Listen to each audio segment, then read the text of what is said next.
तीनों गुणों से रहित निर्द्वंद आदि हो जाने से क्या होगा, इसे आगे के श्लोक में बताते हैं।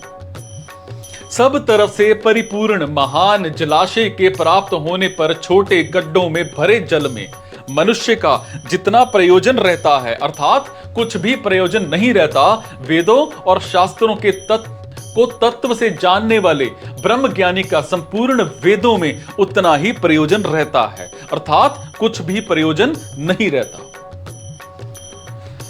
जल से सर्वथा परिपूर्ण स्वच्छ निर्मल महान सरोवर के प्राप्त होने पर मनुष्य को छोटे छोटे जलाशयों की कुछ भी आवश्यकता नहीं रहती। कारण कि छोटे से जलाशय में अगर हाथ पैर धोए जाएं तो उसमें मिट्टी धूल जाने से, मिट्टी घुल जाने से वो जल स्नान के लायक नहीं रहता, और अगर उसमें स्नान किया जाए तो वो जल कपड़े धोने के लायक नहीं रहता, और अगर उसमें कपड़े धोए जाएं तो वो जल पीने के लायक नहीं रहता। परंतु महान सरोवर के मिलने पर उसमें सब कुछ करने पर भी उसमें कुछ भी फर्क नहीं पड़ता, अर्थात उसकी स्वच्छता, उसकी निर्मलता, पवित्रता वैसी की वैसी ही बनी रहती है। ऐसे ही जो महान पुरुष परमात्म तत्व को प्राप्त हो गए हैं, उनके लिए वेदों में कहे हुए यज्ञ, दान, तप, तीर्थ, व्रत आदि जितने भी पुण्यकारी कार्य हैं, उन सब से उनका कोई मतलब नहीं है और ना ही रहता है, अर्थात वो पुण्यकारी कार्य उनके लिए छोटे छोटे जलाशयों की तरह हो जाते हैं। ऐसा ही दृष्टांत आगे 17वें श्लोक में दिया है, और वो ज्ञानी महात्मा समुद्र की तरह गंभीर होता है, उसके सामने कितने ही भोग आ जाएं पर वो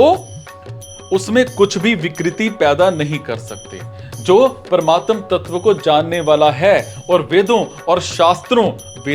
शास्त्रों के तत्व को भी जानने वाला है, उस महापुरुष को यहां ब्राह्मण से विज्ञानता पदों से कहा गया है। तावान कहने का अर्थ है, तात्पर्य है कि परमात्म तत्व की प्राप्ति होने पर वो तीनों गुणों से रहित हो जाता है, वो निर्द्वंद हो जाता है, अर्थात उसमें राग द्वेष आदि नहीं रहते, वो नित्य तत्व में स्थित हो जाता है, वो निर्योग क्षेम हो जाता है, अर्थात कोई वस्तु मिल जाए और मिली हुई वस्तु की रक्षा होती रहे, ऐसा उसमें भाव भी नहीं होता, वो सदा ही परमात्म परायण रहता है। संसारिक भोगों का अंत नहीं है, अनंत ब्रह्मांड है और उसमें अनंत तरह के भोग हैं, परंतु उनका त्याग कर दें, उनसे असंग हो जाएं तो उनका अंत आ जाता है। ऐसे ही कामनाएं भी अनंत होती हैं, परंतु उनका त्याग कर दें, निष्काम हो जाएं तो उनका अंत आ जाता है।